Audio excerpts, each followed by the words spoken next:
అందరికీ నమస్కారం అన్న. ఈ ఎద్దుకు పాము కరిచిందంట. కింద నంబర్ పెడతా, ఫోన్ చేసి మాట్లాడుకోండి.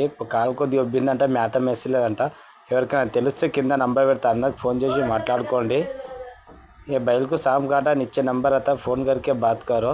किसको भी डॉक्टर होंगे, कोई भी आयुर्वेदिक कोई भी है तो नंबर आता, फ़ोन करके बात करके ज़रा बोलो उसको, अन्ना को